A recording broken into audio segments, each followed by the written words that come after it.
తెలుగు తెరపై ఒక కాలంలో విలన్ అతని అడుగులు వినిపిస్తే భయంతో ప్రేక్షకుల గుండెల్లో నాడీ వేగం పెరుగుతుంది.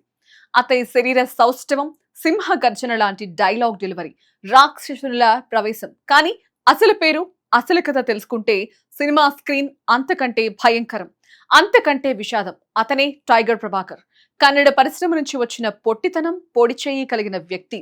హీరోలా కనిపించే వెలుగు, విలన్లా కనిపించే వేడి ఆయనలో కలిసి ఉండేవి. తెలుగు, తమిళం, కన్నడ, మలయాళం, హిందీ, దక్షిణాదిలోని ప్రతి తెరపై దాదాపు 450 చిత్రాల్లో ప్రభావం చూపిన నటుడు. సినిమాలో అతను కనిపిస్తే పోరాట సన్నివేశం ఎలా ఉంటుందో ప్రేక్షకులు ఊహించేవారు. కొన్ని సెంటర్లలో అతని కటౌట్ కి ఈలలు కూడా పడేవి.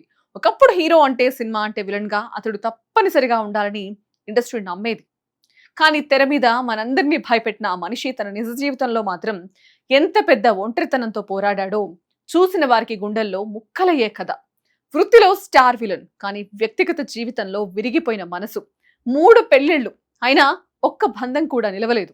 ఒకటి మనస్పర్ధలు, మరొకటి తప్పిపోయిన జీవితాలు, మూడోది తిరిగి నిలబడలేని విషాదకరమైన బ్రేక్.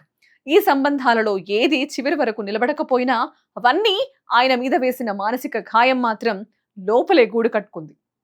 ఇంతలోనే కాలం మరింత క్రూరంగా ప్రవర్తించింది. 2000లో జాండీస్, ఆ తర్వాత శరీరం ఒక్కసారిగా ప్రతిస్పందన కోల్పోయింది. 5 ఏళ్లు, 10 సంవత్సరాలు కాదు, కేవలం 52 ఏళ్ల వయసులో తుది శ్వాస వరకు హాస్పిటల్ బెడ్ పైనే ఉండిపోవాల్సి వచ్చింది. ఇంకా అసలు దారుణం ఏంటంటే భారీ శరీరం, ఘోరమైన విలన్ గానే కనిపించిన ఆ వ్యక్తి పక్కన అతను చివరి శ్వాస తీసుకునే సమయంలో ఓదార్పునిచ్చే ఒక్క చెయ్యి కూడా లేదు. 3 పెళ్లిళ్లు చేసుకున్న, వేల మంది అభిమానులు సంపాదించుకున్న చివరి రోజుల్లో ఆయనతో పాటు నడిచింది ఒక వెలితి మాత్రమే. స్టార్ విలన్ గా తెరపై వందల ప్రాణాలు తీసినట్టు కనిపించిన వాడు తన ప్రాణం పోయే సమయంలో మాత్రం ఎవరూ తోడు నిలవని ఒంటరి మనిషి. ఇదే తెర వెనుక మిగిలిపోయిన అసలు కథ. ఈయన అసలు కథ తెలిస్తే మనసు ఒక్కసారిగా విరిగిపోతుంది. తెర మీద కనిపించగానే పడే ఎంకోర్లు, అరుపులు, చప్పట్లు అన్నీ మసకబారాయి. మిగిలేది ఒకే ఒక్క మాట. జీవితం ఏ స్క్రిప్ట్ రాస్తుందో ఎవరికి ముందు తెలీదు.